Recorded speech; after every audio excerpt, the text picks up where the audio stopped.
Hello everyone, I welcome you on my YouTube channel banking tricks. कैसे हैं आप सब लोग? आई होप आप सब लोग अच्छे होंगे और आपकी बैंक एग्जामिनेशन 2026 की प्रिपरेशंस बहुत अच्छे से चल रही होगी।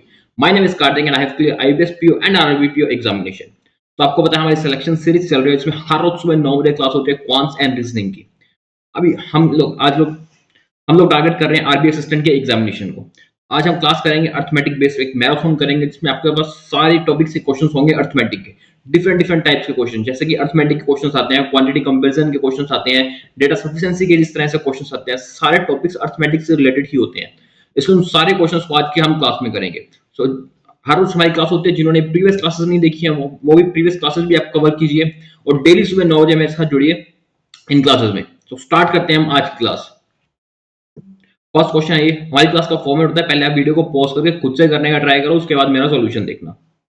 देखो फर्स्ट क्वेश्चन इसमें हमें क्या रखा है, when x plus 400 is invested at 20% for 5 years at simple interest, it will gives an interest of rupees 2x minus 1200. Then find the amount received when rupees x plus 800 is invested at 20% per annum for 2 years at compound interest annually. ठीक है, ये मैं कहते हैं कुछ amount है हमारे पास x plus 400, ठीक है, वो हम 20% रेट पे 5 साल के लिए सिंपल इंटरेस्ट से इन्वेस्ट करते हैं और उसका हमको इंटरेस्ट मिलता है 2x minus 1200। ठीक है, फिर कहते हैं जो अमाउंट रिसीव्ड होती है हमें, ठीक है, when x plus 800 is invested 25% पर एनम फॉर 2 इयर्स के लिए। ठीक है, x plus 800 को हम 25% पे लगाते हैं, फिर 2% के कंपाउंड इंटरेस्ट पे। तो फिर हमको उसका कंपाउंड का इंटरेस्ट पूछा है एनुअली। देखो उस क्वेश्चन को स्टार्ट करते हैं। सबसे पहले हमने इन्वेस्ट किया था x plus 400, ठीक है, ये 20% रेट ऑफ इंटरेस्ट पे इन्वेस्ट किया था 5 साल के लिए। तो जो हमको इंटरेस्ट मिला वो मिला था हमें 2x minus 1200। ठीक है, इसको सॉल्व कर लेते हैं। ये आता है अपने पास 1/5, 5 से 5 कट जाएगा। वैसे भी 100% है, यानी कि जितना प्रिंसिपल है उतना ही हमको इंटरेस्ट मिला है, चाहे हम 100% पे कर लें। यानी कि मैं कह सकता हूँ कि x plus 400 is equal to 2x minus 1200। ठीक है, यानी कि यहाँ से x की वैल्यू आ जाएगी हमारे पास 1600। ये जो हमने इन्वेस्ट किया था उसमें हमको x की वैल्यू फाइंड करनी, सबसे पहले वो हमको मिल गई 1600। ठीक है, अब चलते हैं क्वेश्चन पे आगे क्या कहते हैं। तो ये कहते हैं कि then find the amount in received when x plus 800 is invested. जब उसने x plus 800 इन्वेस्ट किया, x था हमारे पास 1600, x plus 800 यानी कि 2400। 2400 इसने इन्वेस्ट किया 25% से 2 इयर्स के लिए, बट इस टाइम इसने कंपाउंड इंटरेस्ट से इन्वेस्ट किया। तो हमको पूछा उसका कंपाउंड इंटरेस्ट एनुअली कितना निकलेगा। ठीक है, 25% से 2 साल के लिए, तो 2 साल का actual interest rate of interest क्या बन जाएगा इसका, ये बन जाएगा 25 और 25 50 प्लस 25 इंटू 25 625 डिवाइड बाई 100। ठीक है, यानी कि ये बन जाएगा अपने पास 56.25% 2400 का। ठीक है, जीरो कट जाएगी, यहाँ से 100 आ जाएगा नीचे अपने पास। ठीक है, ये तो कट गई 25 चौक 100, 25 दूनी 50, 25 दूनी 50, 125, 4 6, ये आया था अपने पास 1350 रुपये। ये इतना अपने पास इंटरेस्ट आता है इसका। ठीक है, लेकिन इसने हमको पूछा है कि जो हमको इंटरेस्ट फाइंड करना है, उस इंटरेस्ट को हमें इस वैल्यू में बताना है कि कितना आएगा। ये हमको किस चीज की अमाउंट दिया, ये हमको दिया हुआ है अमाउंट। देखो ये हमको दे रखे अमाउंट, हमने अभी तक फाइंड किया था इंटरेस्ट। अमाउंट क्या होता है, प्रिंसिपल प्लस इंटरेस्ट होता है अमाउंट। प्रिंसिपल कितना था हमारे पास, 2400 रुपये इन्वेस्ट किया था, इंटरेस्ट था हमारे पास 1350। तो इसका अमाउंट कितना बन जाएगा यहाँ पे, तो इसका अमाउंट बन जाएगा अपने पास 3750 रुपये। ये बन गया अमाउंट। अब इस अमाउंट में की वैल्यू फाइंड करनी है हमको इन चारों ऑप्शन में से। x की वैल्यू हमको पता थी 1600 रुपये। तो देखो 0.5x प्लस 300, 0.5x मतलब 1600 का आधा 800 प्लस 3000 यानी 3800 रुपये। यानी फर्स्ट तो अपना रॉन्ग हो गया। सेकंड में देखो 2x प्लस 400, ठीक है, तो 2x प्लस 400 x की थी 1600, 200, 2x हो जाएगी 3200 प्लस 400, तो ये हो जाएगी 600, ये भी गलत हो गया। थर्ड है अपने पास 1600 प्लस 2150, तो ये कितना हो जाएगा अपने पास, ये हो जाएगा अपने पास 3750। यानी ये अपना सही आंसर है, option number see the right answer, that is 1600 plus 2150 3350। ये हमारा अमाउंट आया था। करेक्ट, समझ आया आपको? चलिए नेक्स्ट क्वेश्चन पे लीजिए, इस क्वेश्चन को कीजिए। प्रॉफिट एंड लॉस का एक क्वेश्चन है और आपके आरबी असिस्टेंट की अगर थोड़ी सी टफ शिफ्ट भी आती है ना, या आप कह सकते हैं आरबी असिस्टेंट के मेंस में भी इस तरह के क्वेश्चन आपको जरूर देखने को मिलेंगे। अर्थमेटिक की बात कर रहा हूँ, बिल्कुल सिंपल क्वेश्चन नहीं आते। आरबी असिस्टेंट मेंस का पेपर अब थोड़ा सा अच्छा पेपर आता है, तो उसी अकॉर्डिंग आप प्रैक्टिस कीजिए अपनी, ताकि पेपर थोड़ा टफ भी आए तो भी आपका सिलेक्शन नहीं रुकना चाहिए। स्टार्ट करते हैं क्वेश्चन को। सबसे पहले हमें कह रहा है कि mark price of mobile in two shops P and Q is same. दो शॉप्स है पी एंड क्यू और उसमें मार्क प्राइस है दोनों मोबाइल का वो सेम है, मार्क प्राइस सेम दे रखा है। In shop P mobile is available at 20% discount and in shop Q same mobile is available at two successive discount X% and 12%। ठीक है, शॉप पी पे जो मोबाइल पर मिलता है वो 20% डिस्काउंट पे मिल रहा है और जो शॉप क्यू पे मिल रहा है वो X% और 12% के डिस्काउंट पे मिल रहा है। ठीक है, फिर कहता है पर्सन ने bought mobile shop P 64,000। ठीक है, if the person has paid 1472 more then he would have bought same mobile from Q। देखो क्वेश्चन को स्टार्ट करते हैं। दो शॉप्स है अपने पास P एंड Q, दोनों एक मोबाइल बेच देते हैं, तो मोबाइल में क्या हो जाएगा, कॉस्ट प्राइस हो जाएगा, एक हो जाएगा उसका सेलिंग प्राइस और एक हो जाएगा उसका मार्क प्राइस। ये कह रहा है कि मार्क प्राइस उन दोनों का सेम है, दोनों मोबाइल का मार्क प्राइस सेम है। ठीक है, ये बात हमको फर्स्ट लाइन में कह रखी है, mark price of two shops is same. मान लेते हैं कि पी का मार्क प्राइस था 100x, तो क्यू का मार्क प्राइस भी हो जाएगा अपने पास 100x। फिर जो मोबाइल पी है वो उसने 20% डिस्काउंट पे सेल किया, यानी उसका सेलिंग प्राइस हो जाएगा अपने पास 80x, 20% डिस्काउंट पे सेल किया। अब जो शॉप क्यू है उसने दो सक्सेसिव डिस्काउंट लगाए हैं उसने, पहला डिस्काउंट तो उसने X% का लगाया, फिर दूसरा डिस्काउंट उसने 12% का एक और लगा दिया, दो सक्सेसिव डिस्काउंट मिले हैं आपको।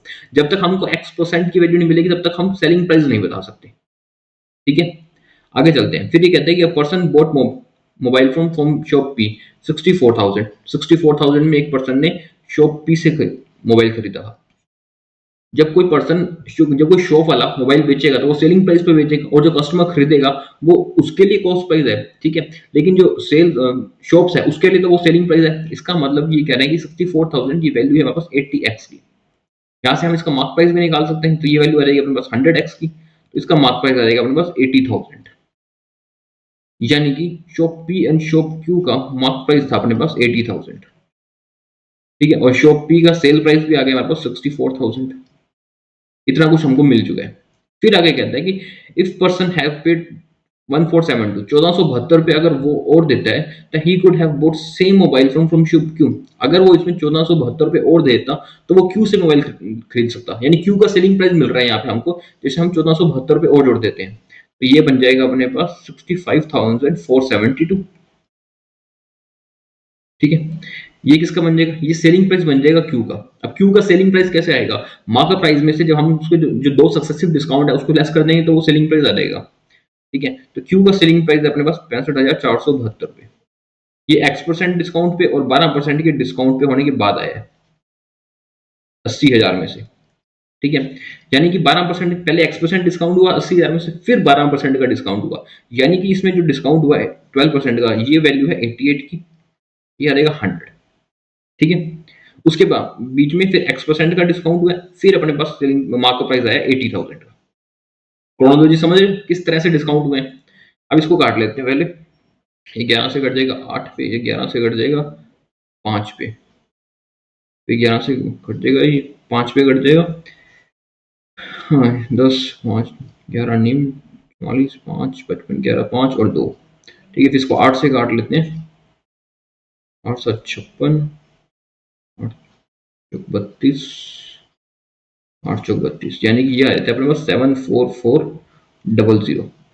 ठीक है, मार्केट प्राइस कितना था 80,000, उसमें से अपने पास 74,400 रुपए X% डिस्काउंट होने के बाद आए हैं, तो कितने रुपए का डिस्काउंट हुआ है। अभी तक तो हमको X% पता था, अब X की हमको वैल्यू मिल गई कि जब 80,000 में से 74,400 X% को घटाया तो 74,400 रुपए बनते हैं अपने पास, यानी कि इसकी वैल्यू है 5600 रुपए। और 5600 रुपए किस पे निकाला था X%, हमने 80,000 पे निकाला था। ठीक है, तो ये सब कुछ घट जाएगा अपने पास, ये आ जाएगा 7%। X की वैल्यू आ गई यहाँ से हमारे पास 7%। ये अपना आंसर है, option number A is right answer, that is 7%। Got it, समझ आया आपको क्वेश्चन। किस तरह से हमको पहले मार्क प्राइस दिया था, फिर हमको सेलिंग प्राइस दिया था, और किस तरह से हमको सक्सेसिव डिस्काउंट को निकालना होता है। क्योंकि सक्सेसिव डिस्काउंट अगर हमको वेरिएबल में दे रखे तो हम या तो उसको सेल प्राइस से निकालेंगे या फिर उनको मार्क प्राइस से निकालेंगे। हमें दोनों साइड से निकालना आना चाहिए, किसको कैसे कब लेस करना है, किसको कहाँ पे कब ऐड करना है। गॉट इट, चलिए नेक्स्ट क्वेश्चन पे।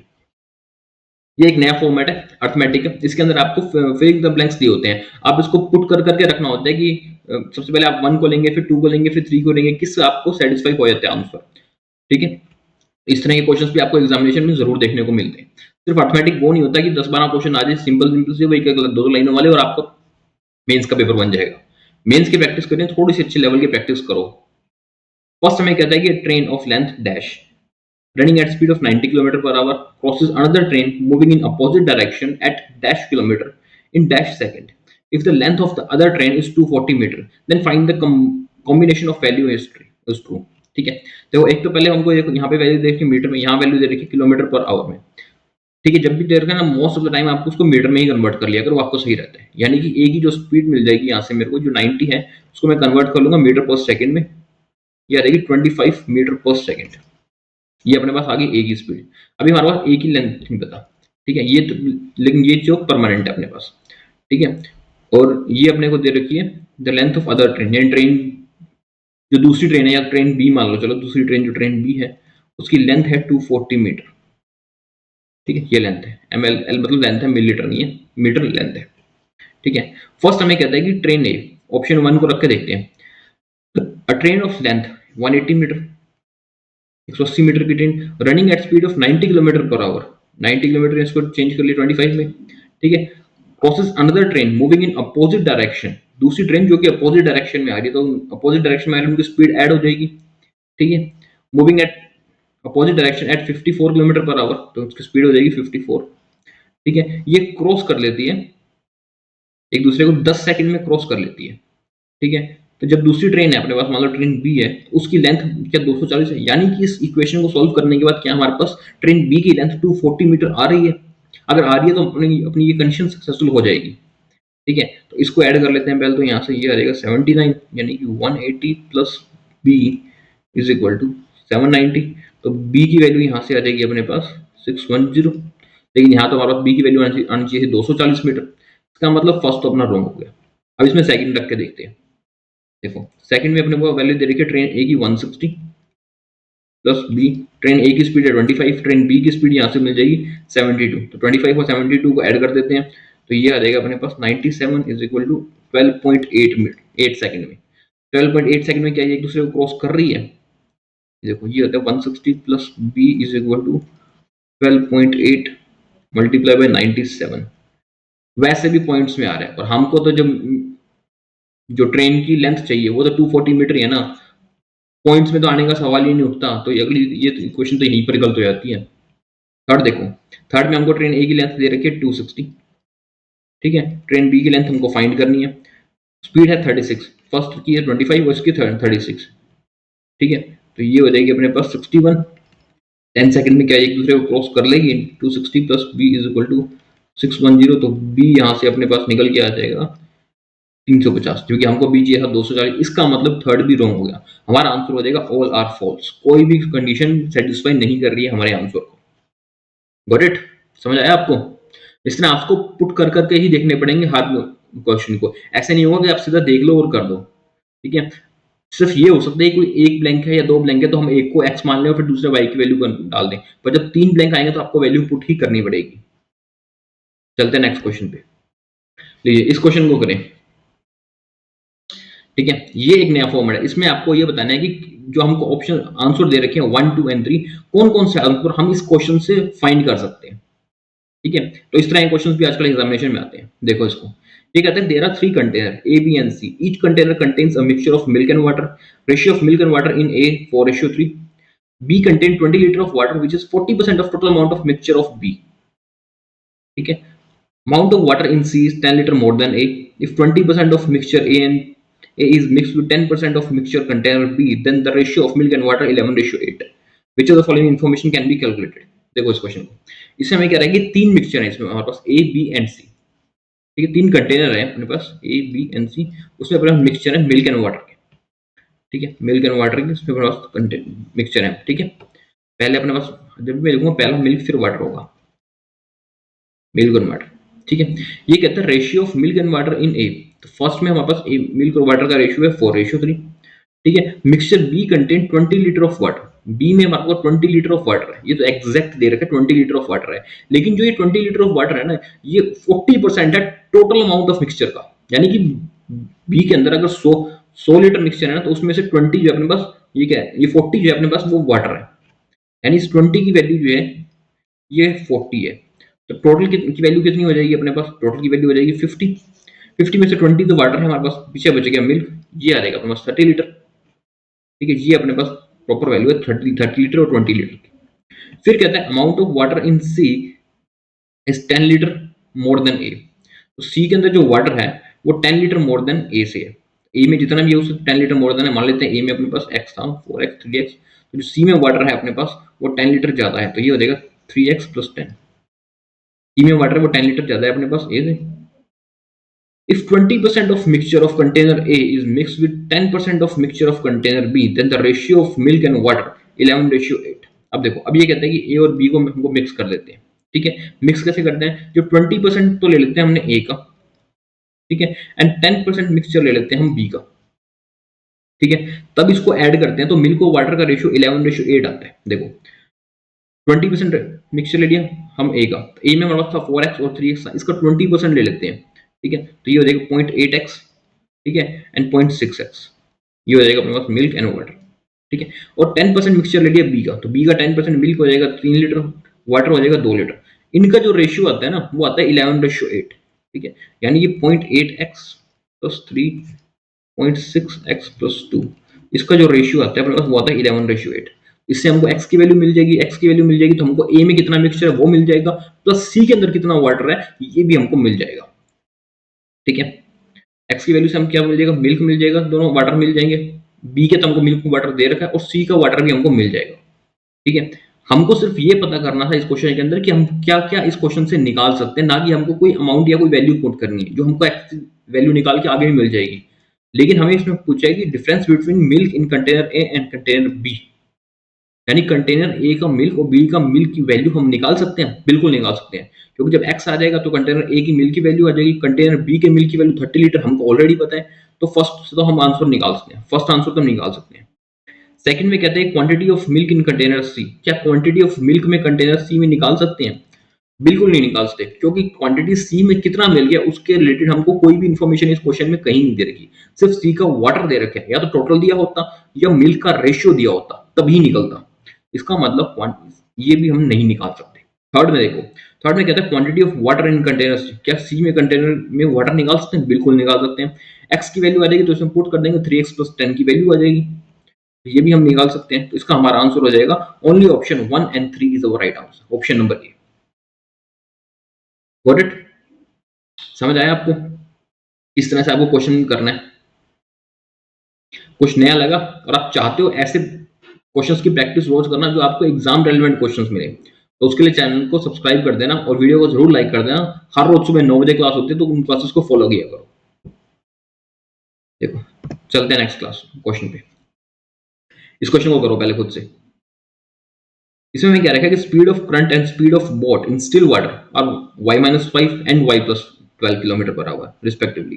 The time taken by boat to cover 120 km downstream is 4 hours and find the distance covered by boat in still water is 4 hours. ठीक है, सबसे पहले तो हमको दे रखे time taken by boat to cover 120 kilometre downstream in 4 hours, तो जो डाउनस्ट्रीम स्पीड आ जाएगी उसकी, ठीक है, वो आ जाएगी अपने पास 30 kilometre per our. Downstream speed तो बोट की अपने को दे रखी है।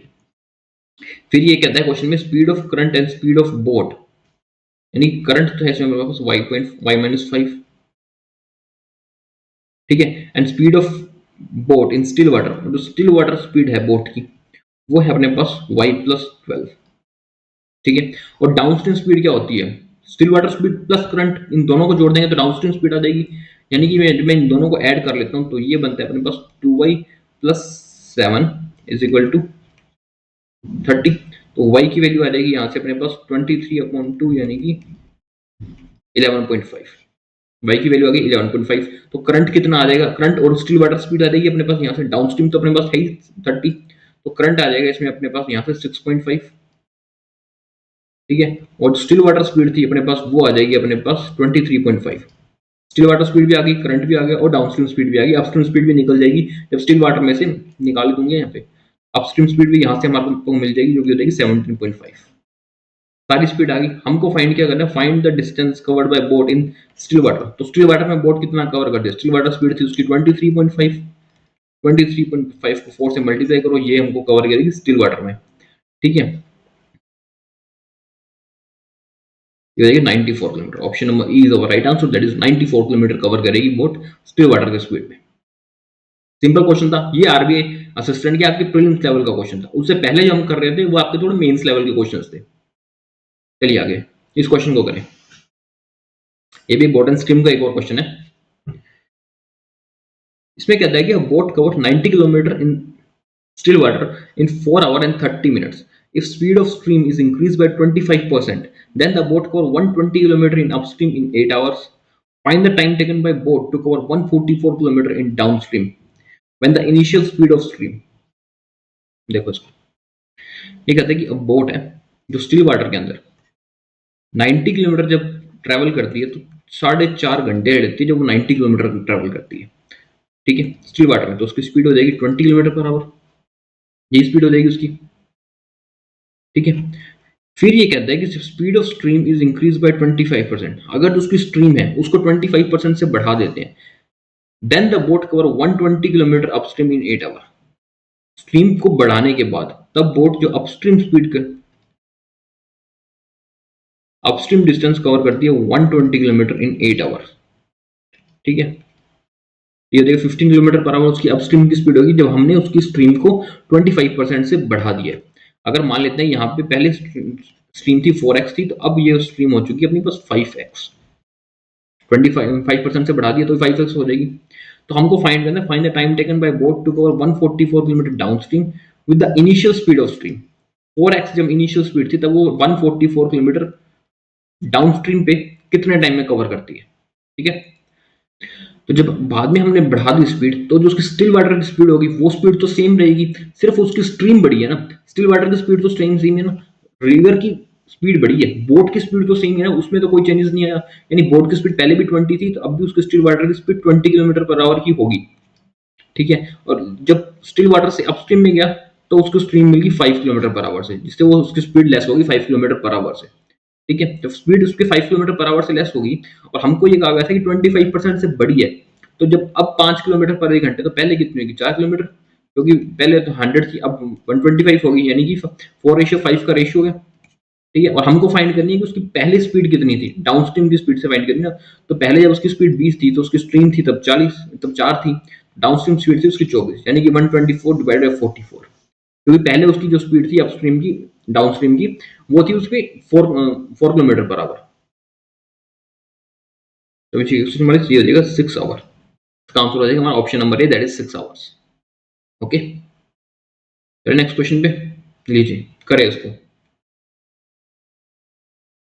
इसमें कहता है कि distance cover by car A is 140 kilometre पर, less than the time car B, and time taken by car A and car B to cover the distance in 3 hours and 4 hours respectively. If the ratio of speed of car A and car B there है 8:13, then find the speed of car B। तो car B की speed find करना। देखो इसको, इसमें कहता है कि डिस्टेंस कवर की जो कार A ने 140 किलोमीटर लेस कवर की कार B से। ठीक है, and time taken by car A and car B to cover 3 hours and 4 hours। ठीक है, कार A ने 140 किलोमीटर स्पीड कम डिस्टेंस कम ट्रेवल की है बी से। ठीक है, और कार ए ने जो ट्रेवल किया वो 3 घंटे के लिए ट्रेवल किया, और कार बी ने जो ट्रेवल किया वो 4 घंटे के लिए ट्रेवल किया। किस स्पीड से ट्रेवल किया, वे कह रहे हैं रेशियो ऑफ स्पीड दे रखी है कार ए की।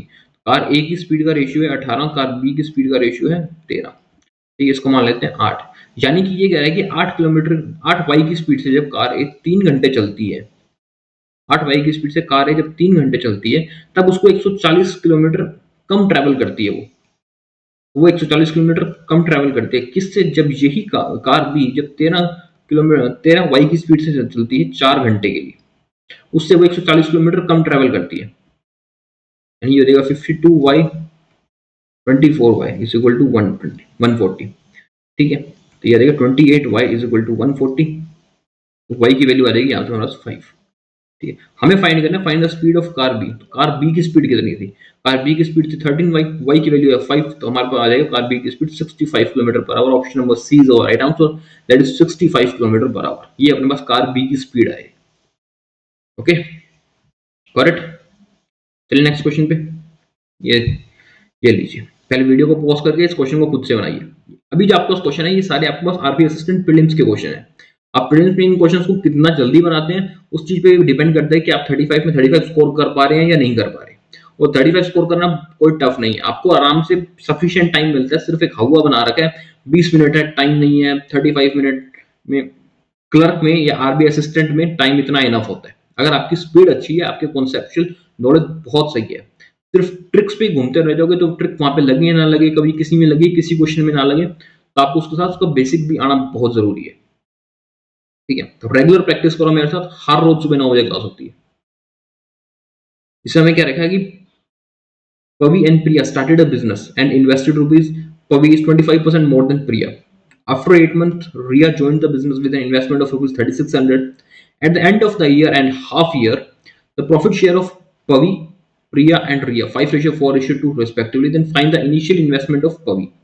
तो पवी की इनिशियल इन्वेस्टमेंट पूछती है। ठीक है, तीन पार्टनर थे इस एक बिजनेस के अंदर इन्वेस्ट, एक थी पवी, प्रिया एंड थर्ड कौन था, रिया। ठीक है, बिजनेस स्टार्ट होता है, पवी ने इन्वेस्टमेंट किया 40% मोर देन प्रिया। ठीक है, तो पवी ने 5x किया तो प्रिया ने 4x इन्वेस्टमेंट किया। 8 महीने बाद रिया ने इन्वेस्ट किया 3600 से। 8 महीने बाद आई थी रिया 3600 से लेके, और जो उनका बिजनेस चला था वो चला था 1.5 आवर हाफ ईयर्स के लिए। 1.5 ईयर्स के लिए मतलब 18 महीनों के लिए उनका बिजनेस चला था।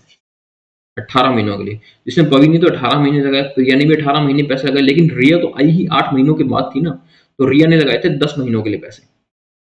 ठीक है, तो इसका पहले रेशियो निकाल लेते हैं। बस ये तो कर देगा 5, 9 और 9,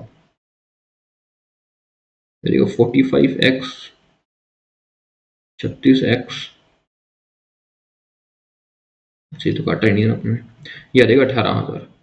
ठीक है, तो ये कट देगा 9 से भी, 5x 4x 2000। ठीक है, फिर हमें इसने कहा रखा था कि जो प्रॉफिट शेयर है पवी रिया एंड पवी प्रिया और रिया का, वो प्रॉफिट शेयर है इनका 5:4:2, और जो हमारा प्रॉफिट शेयर बना है वो बना है 5x 4x और 2000, यानी कि 5x की वैल्यू 5, 4x की वैल्यू 4। तो इसका मतलब यहाँ से हमारे पास x की वैल्यू आ जाएगी 1000। तो पवी की हमको बतानी थी इनिशियल इन्वेस्टमेंट, तो इनिशियल इन्वेस्टमेंट पवी की थी 5x यानी कि 5000। Option number E is the right answer, that is 5000। Simple question था आपका, कुछ मुश्किल था इस क्वेश्चन के अंदर, बहुत इजी क्वेश्चन था। इस तरह क्वेश्चन आपको भर भर के मिलेंगे एग्जामिनेशन में। चलिए नेक्स्ट क्वेश्चन को करते हैं। इसमें हमें क्या रखा है कि A alone can complete 60% of work in 18 days, while B take 15 more days than A to complete the same work. If B and C together can complete a work in 15 days, then find the time taken by C alone to complete the same work. ठीक है, कुछ काम को A B and C complete करते हैं। ठीक है, ये कहते हैं कि अगर ए उस काम को 60% पार्ट को 18 डेज में करते हैं, तो उसको 100% पार्ट को कितने दिन में करेगा, ए 30 डेज में कंप्लीट करेगा। ठीक है, जबकि बी है वो ए से 15 दिन ज़्यादा लेता है, तो बी करेगा 45 डेज में कंप्लीट कर देगा उस काम को, क्योंकि बी ए से 15 दिन ज़्यादा लेता है। फिर कहते हैं if B and C together can complete a work, यानी कि बी और सी मिलकर उस काम को 15 दिन में कंप्लीट करते हैं। ठीक है, तो हमको बताना है कि सी अकेला उस काम को कितने दिन में कंप्लीट करेगा। इन सब का एलसीएम निकाल लेते हैं, 90 आ जाएगा यहाँ से, 90। तो सी की एफिशिएंसी आ जाएगी अपने पास यहाँ से 4, और हमको ये फाइंड करना था कि सी जो है वो उस काम को कितने दिन में करेगा। टोटल काम था अपने पास 90 यूनिट, सी की एफिशिएंसी थी 4।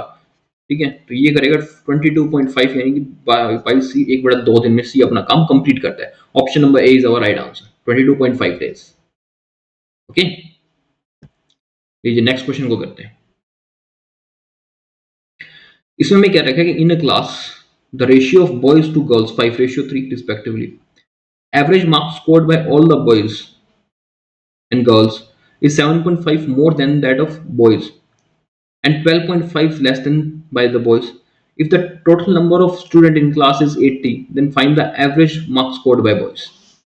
बॉयज एंड गर्ल्स का कुछ रेशियो दे रखा है हमको 5:3। ठीक है, फिर क्या कहा हुआ है कि हमको average marks scored by all the student, जितने सारे स्टूडेंट ने जो एवरेज मार्क्स स्कोर किए थे वो 7.5 ज्यादा थे देन द बॉयज।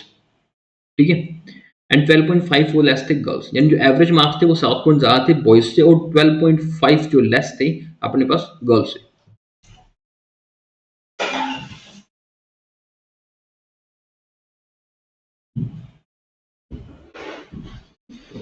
रुकवा तो दिया ही हमें, चलो जाओ काट लूंगा मैं।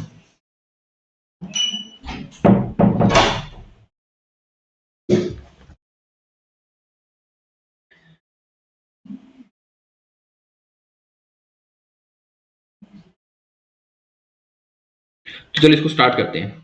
इसमें क्या रखा है कि बॉयज एंड गर्ल्स का जो रेशियो दे रखा है इस क्वेश्चन के अंदर हमको, वो पहले दे रखे 5:3। ठीक है, ये हमको बॉयज एंड गर्ल्स का रेशियो दे रखे। फिर हमको क्या रखा है, जो एवरेज थे ना उनके, बॉयज एंड गर्ल्स का जो एवरेज था वो 7.5 ज्यादा था किससे, बॉयज से। अगर बॉयज का एक्स था ना एवरेज, तो जो उनका टोटल एवरेज था वो था अपने पास 7.5x, जो कि 12.5 लेस है गर्ल्स से। तो गर्ल्स से 12.5 लेस है। ठीक है, तो गर्ल्स का कितना हो जाएगा, इसके अंदर जो 12.5 ऐड कर देंगे वो हो जाएगा 20x का। ठीक है, अब इनको टोटल निकाल लेते हैं, टोटल नंबर कितना था, क्योंकि हमको एवरेज भी पता है और टोटल भी पता है।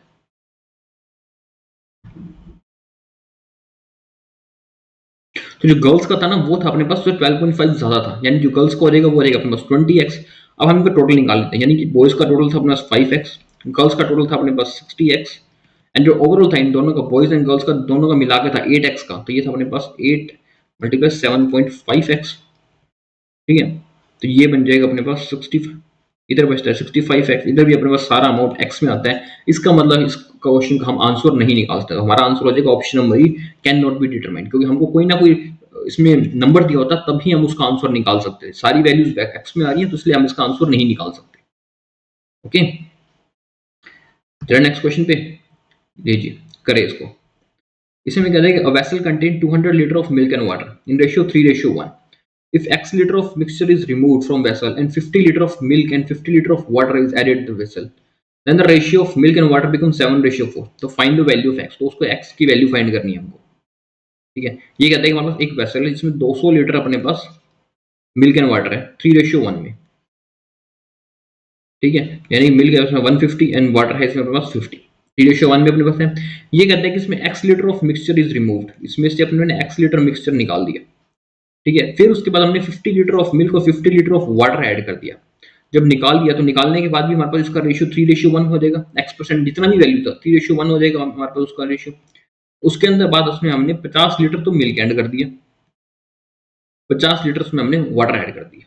ठीक है, मान लेते हैं निकालने के बाद उसका रेशियो बना वो बनेगा 3x और 3y और y। ठीक है, तो 3y के अंदर हमने 50 लीटर मिल्क ऐड कर दिया और y में हमने 50 लीटर वाटर ऐड कर दिया। तब जो इसका रेशियो बना नया रेशियो वो बन गया हमारा 7:4। ठीक है, तो यानी कि ये कह रहा है कि 7y plus 350 is equal to 12y plus 200। ये आ जाएगा 150 की वैल्यू आ जाएगी यहाँ से हमारे पास 55, तो y की वैल्यू यहाँ से आ जाएगी 30। ठीक है, सॉरी, और हमको वैल्यू फाइंड करनी थी x की, यानी जो जितनी हमने निकाला हाफ परसेंटेज वो कितना परसेंटेज था। जब मैं y की वैल्यू को यहाँ पुट करता हूँ तो मेरे को पता चलता है कि x% निकालने के बाद जो मिल्क और वाटर बचा था वो बचा हमारे पास 30 एंड 90।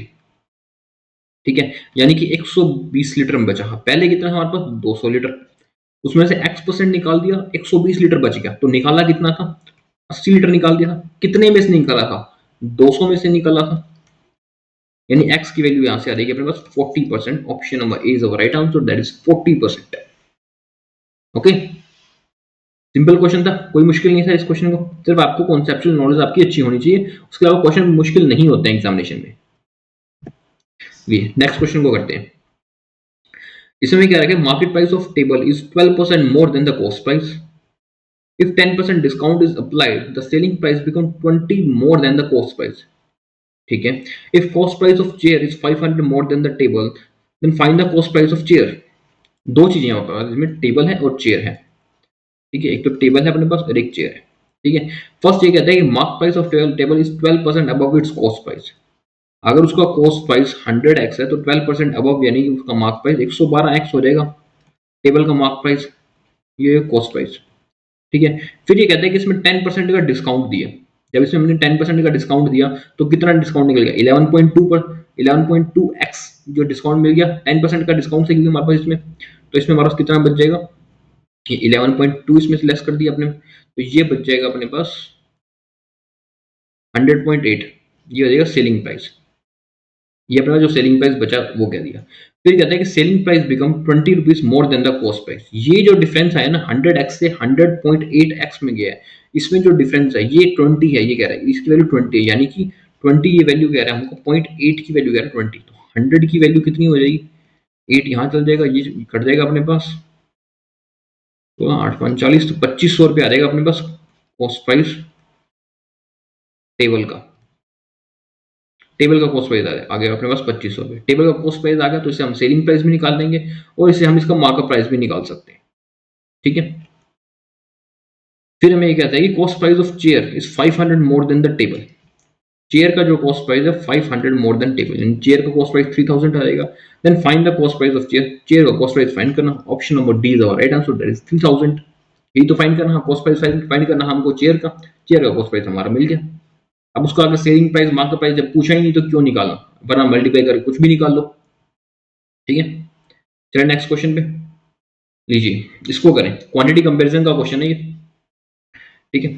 इस तरह के क्वेश्चंस आपको यूजुअली मेंस में देखने को मिलते हैं। प्रीलिम्स में अभी तक क्वांटिटी कंपैरिजन के क्वेश्चंस एसबीआई पीओ में आए हैं या आईपीएस पीओ प्रीलिम्स में आए, उसके अलावा किसी में नहीं आए। आरबीआई असिस्टेंट में भी मुझे नहीं लगता आई है, लेकिन हाँ मेंस में जरूर आएंगे आपको क्वांटिटी कंपैरिजन के और डेटा सफिशिएंसी के क्वेश्चन। तो फर्स्ट क्वेश्चन को करते हैं। इसमें कहता है sum of the height of Raj and Kavi together is 260 centimetre. Sam's height is 20 centimetre more than Kavi's height, and ratio they रखा है हाइट का, राज और सैम का भी रेशियो दे रखा है 3:4, ठीक है। 3 पर्सन है इसमें हमारे पास, राज है, कवि है और सैम है, 3 पर्सन है। सबसे पहले हमको दे रखे राज और कवि की जो हाइट है टोटल वो है 260 सेंटीमीटर, ये हमें दे रखी है। फिर हमें क्या रखा है जो सैम की हाइट है ना वो 20 सेंटीमीटर ज्यादा है कवि से, सैम की हाइट है 20 सेंटीमीटर ज्यादा है कवि से, ठीक है। फिर रेशियो दे रखे रेशियो ऑफ हाइट ऑफ राज और सैम, तो राज और सैम की हाइट का रेशियो दे रखे, राज की हाइट है 3x, सैम की है 4x, कवि की 20 सेंटीमीटर लेस थी तो कवि की हाइट हो जाएगी 4x माइनस 20। अब राज और कवि का टोटल दे रखे हमको 260, यानी इनका टोटल कर लेते हैं 7x माइनस 20 की वैल्यू है अपने पास 260, ठीक है। तो यहाँ से x की वैल्यू आ जाएगी अपने पास 40, ठीक है। x की वैल्यू आ गई 40, तो राज की हाइट कितनी आ गई 120, सैम की आ जाएगी अपने पास 160 और कवि की हाइट आ जाएगी अपने पास यहाँ से 140, ठीक है। और हमको फाइंड करना है 3/14 हाइट ऑफ कवि, कवि की हाइट थी 140, उसका 3/14, इसकी हाइट हो जाएगी अपने पास 30 सेंटीमीटर। हमारा स्टेटमेंट क्वांटिटी 1 का आंसर हो जाएगा 30, ठीक है। अब चलो क्वांटिटी 2 पे। क्वांटिटी 2 में कहते हैं find the third 3 times smaller root of equation x square minus 32x plus 192। इसके जो 2 रूट बनेंगे वो कौन से बनेंगे, 20 और 12 तो 24 ज्यादा रहते हैं,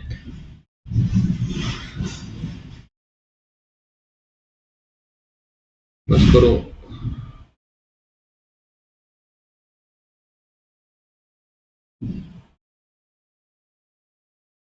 ठीक है, इसके जो 2 रूट बनेंगे वो कौन से बनेंगे, इसके रूट बनेंगे 24 और 8, ठीक है। थोड़ा कंस्ट्रक्शन का काम चल रहा है इस वजह से थोड़ी बीच में अब डिस्टर्बेंस आती है, 2 दिन की बात है, उसके बाद सब सही हो जाएगा, फिर कोई डिस्टर्बेंस नहीं आएगी। इसके जो रूट बनेंगे वो बनेंगे 24 और 8, और हमको पूछा 3 टाइम ऑफ स्मॉलर रूट, तो स्मॉलर रूट है अपने पास 8, उसका 3 टाइम यानी कि 24, तो 3 टाइम क्या हो जाएगा, उसका 3 टाइम हो जाएगा 24। इसका मतलब quantity 1 is greater than quantity 2, option number A is our right answer. Okay, चलिए नेक्स्ट क्वेश्चन पे लीजिए, इसको कीजिए। क्वांटिटी कंपैरिजन का एक और क्वेश्चन है, इसमें ट्रेन वाला क्वेश्चन है। फर्स्ट इसमें हमको कहता है कि train crosses a platform in 30 seconds and the same train crosses a bridge in 25 second, ठीक है। एक ट्रेन है, एक प्लेटफॉर्म को क्रॉस करती है 30 सेकंड में, ब्रिज को क्रॉस करती है 25 सेकंड में। ट्रेन की स्पीड दे रखी है 108 kilometre per our and ratio दे रखे लेंथ ऑफ प्लेटफॉर्म का और ब्रिज का। सबसे पहले तो जो ट्रेन की स्पीड है 108, इसको कन्वर्ट कर लेते हैं मीटर पर सेकंड में, ये देगा 30 मीटर पर सेकंड, ये ट्रेन की स्पीड हो जाएगी, ठीक है। उसके बाद हमको ये दे रखे प्लेटफॉर्म की लेंथ दे रखी है हमको और ब्रिज की, तो प्लेटफॉर्म और ब्रिज की लेंथ दे रखी है, रेशियो दे रखे है, उसको मान लीजिए 4L और 3L, ये रेशियो हमको दे रखे, ठीक है। फर्स्ट हमें कहते हैं कि ट्रेन क्रॉस करती है एक प्लेटफॉर्म को, ठीक है। अब ट्रेन की स्पीड क्या है, ट्रेन की लेंथ क्या है, वो अभी तक हमको दे रहे हैं कि मान लेते हैं टी है, ठीक है। ट्रेन क्रॉस करती है एक प्लेटफॉर्म को, प्लेटफॉर्म की लेंथ है 4L, 30 सेकंड में क्रॉस करती है और ट्रेन की स्पीड कितनी है 30 मीटर पर सेकंड। फिर ये ट्रेन कहता है कि यही ट्रेन क्रॉस कर लेती है एक ब्रिज को जिसकी लेंथ है 3L। जब इस ब्रिज को क्रॉस करती है तो ये 25 सेकंड में क्रॉस करती है और ट्रेन की स्पीड सेम होती है, 30 मीटर पर सेकंड होती है। तो अब यहाँ से हमको पहले वैल्यूज निकालनी है, टी की वैल्यू और एल की वैल्यू निकालते हैं, ठीक है, क्योंकि हमको लेंथ ऑफ ट्रेन निकालनी है एक में, और हमें 1/2 लेंथ ऑफ प्लेटफॉर्म निकालनी है। तो ये आ जाएगा अपने पास T plus 4L is equal to 900, ये आ जाएगा T plus 3L is equal to 750, ठीक है। दोनों में टी सेम है, सिर्फ एक 4L और 3L का डिफरेंस है। इसका मतलब जो L की वैल्यू अपने पास आएगी वो आएगी 150। तो L की वैल्यू 150 आई तो प्लेटफॉर्म की लेंथ आ जाएगी अपने पास यहाँ से 600 और ब्रिज की लेंथ आ जाएगी अपने पास यहाँ से 450। प्लेटफॉर्म की लेंथ भी आ गई, ब्रिज की लेंथ भी आ गई, ठीक है। अब बात कर लेते हैं, हमको ट्रेन की स्पीड, ट्रेन की लेंथ भी तो निकालनी है ना। तो एल की वैल्यू में रख लेते हैं यहाँ पे, तो ये हो जाएगी 15×45, यानी ट्रेन की लेंथ आ जाएगी यहाँ से अपने पास 300 मीटर आगे अपने पास ट्रेन की लेंथ। तो क्वांटिटी 1 में हमको ट्रेन की लेंथ फाइंड करनी है जो कि 300 है। क्वांटिटी 2 में हमको हाफ लेंथ बतानी थी प्लेटफॉर्म की, तो प्लेटफॉर्म की लेंथ थी 600, उसका हाफ हो जाएगा 300। इसका मतलब quantity 1 is equal to quantity 2, यानी ऑप्शन नंबर ई जो अपना वो अपना राइट आंसर है। Quantity 1 is equal to quantity 2। Okay, got it. सिर्फ आपको फॉर्मूले में वैल्यू पुट करनी थी, उसके अलावा और कुछ भी नहीं था। चलिए नेक्स्ट क्वेश्चन पे, इस क्वेश्चन को करिए। इसमें क्या आता है कि a vessel contain x litre of milk and y litre of water and then 40 liter of milk and 15 liter of water is added, then the ratio of milk and water become 8:5। ठीक है, कोई vessel है उसमें milk और water है अपने पास x और y, ठीक है, उसमें हम 40 लीटर मिल्क ऐड कर लेते हैं, 15 लीटर वाटर ऐड कर लेते हैं। 40 लीटर मिल्क ऐड कर लिया, 15 लीटर वाटर ऐड कर लिया, तब उसका मिल्क और वाटर का रेशियो बनता है 8:5। तब उस मिल्क और वाटर का रेशियो 8:5 बनता है, ठीक है। पहले हम इसमें x और y का कंपैरिजन कर लेते हैं, जो हमको उसका रेशियो मिलता है वो रेशियो ढूंढ लेते हैं इसका। तो ये मिलता है अपने पास 5x plus 200 is equal to 8y 120, ठीक है। तो यानी कि 5x plus 80 is equal to 8y, ये हमको इक्वेशन मिलती है फर्स्ट से में, ठीक है। फिर ये कहता है कि if y litre of milk is added then the ratio becomes 7:3, यानी कि मिल्क था x, वाटर था y, लेकिन इसमें उसने y लीटर मिल्क ही और ऐड कर दिया, तब जो इसका रेशियो बना वो बना 7:3, यानी कि ये कह रहे हैं 7y is equal to 3x plus 3y। इसका मतलब कि 4y is equal to 3x। ये आ गया अपने पास स्टेटमेंट इक्वेशन 2। 4y की वैल्यू 4y बराबर है 3x के, ठीक है। अब 4y 3x के बराबर है, यहाँ पे हमारे पास 8y है, तो हाँ 8y कितने के बराबर होगा, 6x के बराबर होगा, डबल हो जाएगा, क्योंकि 4y से 8 हो गया तो 3 से भी 6 हो जाएगा, डबल होगा उसका। तो जब यहाँ पे डबल हो जाएगा ये, तो ये बन जाएगा 5x plus 80 is equal to 6x। 80 आई थी अपने पास x की वैल्यू, और हमको फाइंड करनी थी find the initial quantity of milk. Initial quantity of milk कितनी थी, x थी अपने पास, हमने मानी थी ना x लीटर मिल्क था इसमें, x की वैल्यू है 80, यानी option number A is our right answer, that is 80 litre. 80 litre milk था हमारे पास मिक्सचर के अंदर। गॉट इट, समझ आ गया आपको। चलिए नेक्स्ट क्वेश्चन पे, इसको करें। इसमें हमने क्या रखा कि A and be sold watch, A and B sold watch and A and B calculate their profit on cost price and selling price respectively। इस लाइन को ध्यान से पढ़ना। A and B calculate their profit on cost price and selling price respectively, यानी A अपना profit जो calculate करता है वो कॉस्ट प्राइस पे कैलकुलेट करता है, लेकिन जो B अपना प्रॉफिट कैलकुलेट करेगा वो सेलिंग प्राइस पे कैलकुलेट करेगा, कॉस्ट प्राइस पर नहीं करेगा, ठीक है। फिर कहता है कि if the selling price of B दे रखे हमको 1800 and profit of A and B दे रखे 50% और 25% रिस्पेक्टिवली, तो ए का जो प्रॉफिट है वो 50 मोर देन बी है। देखो ए एंड बी दो पर्सन है, कॉस्ट प्राइस, सेलिंग प्राइस और मार्कअप प्राइस, ठीक है। ए अपना प्रॉफिट कैलकुलेट करेगा कॉस्ट प्राइस पे, बी अपना प्रॉफिट कैलकुलेट करेगा सेलिंग प्राइस पे, ठीक है। फर्स्ट हमें दे रखा है सेलिंग प्राइस दे रखा है बी का सेलिंग प्राइस है 1800, ठीक है, और बी को जो प्रॉफिट मिला है वो मिला 2500 का, 2500 का प्रॉफिट अर्न किया बी ने, ठीक है। यूजुअली तो हम कॉस्ट प्राइस पे करते हैं, 2500 का मतलब क्या होता है, 100 रुपए का कॉस्ट प्राइस है, 25% का प्रॉफिट, तो सेलिंग प्राइस 125 हो जाता है। लेकिन ये कह रहा है कि 25% का प्रॉफिट मिला है, यानी कि 1800 का 25%, इसका 25% कितना हो जाएगा 450, इसमें से 450 लेस करूंगा तो ये आ जाएगा 1350 रुपए, ये आया इसका कॉस्ट प्राइस। यानी कि ये कह रहा है अगर सेलिंग प्राइस 100 है ना, सेलिंग प्राइस, और सेलिंग प्राइस पे प्रॉफिट निकालना है तो इसका 25% हो जाएगा और लेस करेंगे 75 हो जाएगा वो कॉस्ट प्राइस अपना। ये बात एक समझाने की कोशिश कर रहा है, ठीक है। लेकिन ए के अंदर हमारे को कॉस्ट प्राइस पे ही निकालना है, ठीक है। फिर ये कहता है कि जो प्रॉफिट ऑब्टेन हुआ है ए का वो 50 ज्यादा है बी से। बी को कितना प्रॉफिट ऑब्टेन हुआ 450, तो जो ए का प्रॉफिट ऑब्टेन हुआ वो था अपने पास 50 ज्यादा, यानी कि 500 रुपीज ज्यादा प्रॉफिट अर्न किया ए ने अपने को, ठीक है। और ए का जो सेलिंग प्राइस था वो 50 ए का जो प्रॉफिट था वो 50% था, कॉस्ट प्राइस का 50% पे प्रॉफिट बेचा है, यानी कि 2:3 आ जाएगा उसका कॉस्ट प्राइस और सेलिंग प्राइस। ये मैं ए की बात कर रहा हूँ। और जो इनका प्रॉफिट है बीच का वो दे रखे हमको 500, यानी कॉस्ट प्राइस आ जाएगा ए का अपने पास 1000 और सेलिंग प्राइस आ जाएगा ए का अपने पास 1500, ठीक है। कॉस्ट प्राइस भी आ गया, सेलिंग प्राइस भी आ गया अपने पास, ए का भी आ गया, बी का भी आ गया। और हमें फाइंड क्या करना, फाइंड करना हमको cost price of watch A. Watch A का कॉस्ट प्राइस है 1000, option number C is our right answer, that is 1000 rupees, ठीक है। चलिए नेक्स्ट क्वेश्चन पे लीजिए, इसको करें। इसमें मैं कहता है कि A invested rupees X simple interest 40% rate of interest पे पर एनम फॉर 6 ईयर्स के लिए, and B invested 6000 in compound interest at R% rate per annum पे फॉर 3 ईयर्स के लिए। Interest obtained by B x plus 368. If the interest obtained by A is 9600, then find the value of R. तो R की value find करनी है, ठीक है। ये कहता है कि एक ए ने कोई अमाउंट इन्वेस्ट किया, एक्स रुपीज इन्वेस्ट किया, सिंपल इंटरेस्ट पे इन्वेस्ट कर रहा है, 40% रेट ऑफ इंटरेस्ट पे इन्वेस्ट कर रहा है, ठीक है। 6 साल के लिए इन्वेस्ट कर रहे हैं, 6 साल के लिए ए ने इन्वेस्ट किए, ठीक है। और बी ने इन्वेस्ट किए, ये ए ने इन्वेस्ट किए। फिर कह रहे हैं जो बी ने इन्वेस्ट किए ना 6000 रुपीज इन्वेस्ट किए बी ने R% पे, ठीक है। 3 साल के लिए इन्वेस्ट किए, ठीक है। और जो इंटरेस्ट मिला है बी को वो मिला है x प्लस 368 का, ये इंटरेस्ट मिला है बी को, कंपाउंड इंटरेस्ट पे बी ने इन्वेस्ट किया था, ठीक है। If the interest obtain bye A is 9600, यानी ए को अगर 9600 का इंटरेस्ट मिला है, अगर ए को 9600 का इंटरेस्ट मिला तो क्या मेरे को ये वैल्यू मिल सकती है कि इन्हें इन्वेस्ट कितना किया था, जो कि एक्स किया था, यानी एक्स की वैल्यू से हम फाइंड कर सकते हैं, ठीक है। एक्स की वैल्यू हम फाइंड कर लेते हैं, यहाँ से ये कट जाएगा पहले, तो यहाँ से 3640 भी कट जाएगा अपने पास, यहाँ से 16, तो यही एक्स की वैल्यू आ जाएगी 4000 आ गई अपने पास एक्स की वैल्यू, ठीक है। तो एक्स की वैल्यू तो यहाँ पे आ गई अपने पास 16, यानी कि अब एक्स की वैल्यू आ गई तो बी ने जो इन्वेस्ट किया था उसका इंटरेस्ट मिल जाएगा हमको 4000 में 368 रुपये और ऐड कर देंगे, यानी बी का जो इंटरेस्ट था अपने पास वो था अपने पास 4368 रुपये, ये अपने पास था बी का इंटरेस्ट। कितने साल में, 3 साल में बी को इतने रुपए मिले हैं।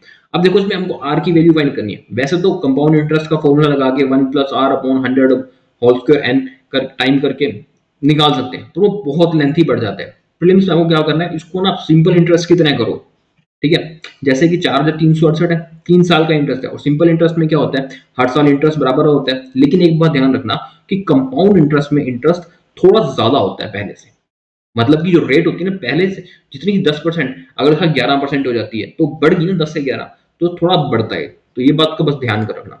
तो ये मैं कह रहा हूँ कि जो इंटरेस्ट मिला है इनको 4368, इसको 3 से डिवाइड कर दो, क्योंकि 3 साल के लिए इन्वेस्ट किया था इसमें, तो ये अप्रोक्स आ जाएगा कुछ इसमें 1456 रुपये, ठीक है। किसके ऊपर, 1456 पे 6000 पे आए, ठीक है। तब इसको डिवाइड करते हैं, यहाँ से 6 दूनी 12,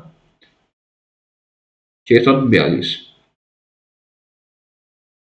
6×12 और 24 होना, हाँ 6×4 = 24, 24%। अभी 24% हमारा रेट ऑफ इंटरेस्ट नहीं है, ऐसे मत कर देना कि 24 की वैल्यू आ गई तो ये 25 से के पास है तो 25% रेट ऑफ इंटरेस्ट होगा, 25% नहीं होगा रेट ऑफ इंटरेस्ट, क्योंकि रेट ऑफ इंटरेस्ट हमारा हर साल इंक्रीज हो रहा है, तो ये हमारा मैक्सिमम है, इसके ऊपर नहीं आएगा। इससे नीचे की वैल्यू देखो, किससे थोड़ा सा ज्यादा है, 20% से थोड़ा सा ज्यादा है, तो आर की वैल्यू हो जाएगी अपने पास 20%।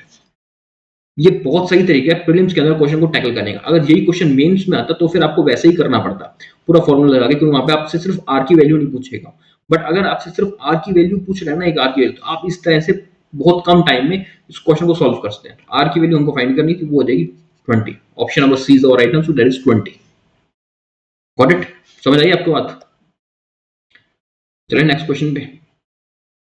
नेक्स्ट क्वेश्चन हमको कहता है कि A and B enter into partnership with an investment 4000 and 4500 respectively, ठीक है। ए और बी ने कोई पार्टनरशिप में ऐड करते हैं, ए ने लगाए 4,000 रुपए और बी ने लगाए 4,500, ठीक है। फिर कहते हैं एंड इन्वेस्टेड, ए ने एक्स टाइम के लिए इन्वेस्ट किया, एक्स मंथ के लिए, बी ने इन्वेस्ट किया एक्स माइनस 4 मंथ के लिए बी ने इन्वेस्ट किया। एंड रेशियो ऑफ प्रॉफिट ए और बी का जो रेशियो ऑफ प्रॉफिट था वो था अपने पास 4:3, जो ए और बी का रेशियो ऑफ प्रॉफिट था वो था अपने पास 4:3। Then find the time taken by investment of B, तो हमको बी का इन्वेस्टमेंट का बताना है कि बी ने कितने टाइम के लिए इन्वेस्ट किया, ठीक है। पहले तो मैं इसी को काट लेता हूँ, ये आ जाएगा 8 से, ये कट जाएगा 9 से, ये वैल्यू आ जाएगी अपने पास 8x is equal to 9x minus 4, ये वैल्यू आएगी 4/3, 4 से कट जाएगा 2 पे, 3 से कट जाएगा 3 पे, यानी कि 3x minus 12 is equal to 2x, x की वैल्यू आ जाएगी अपने पास 12। तो बी ने कितने टाइम के लिए इन्वेस्ट किया था, x माइनस 4 यानी कि 8 मंथ्स के लिए इन्वेस्ट किया था बी ने। Option number C is right answer, that is 8 month, 8 month के लिए बी ने अपना इन्वेस्टमेंट किया था, correct. Okay, that's all for today. I hope आपको सेशन अच्छा लगा, अच्छा लगा तो प्लीज वीडियो को लाइक कर देना, चैनल को सब्सक्राइब कर देना। हर रोज सुबह एक क्लास होती है 9 बजे, और आप मेरे को कमेंट सेक्शन में जरूर बताना कि नेक्स्ट क्लास आपको किस टॉपिक पे चाहिए और आप कौन से एग्जामिनेशन को टारगेट कर रहे हो इस बार। That's all for today, thank you.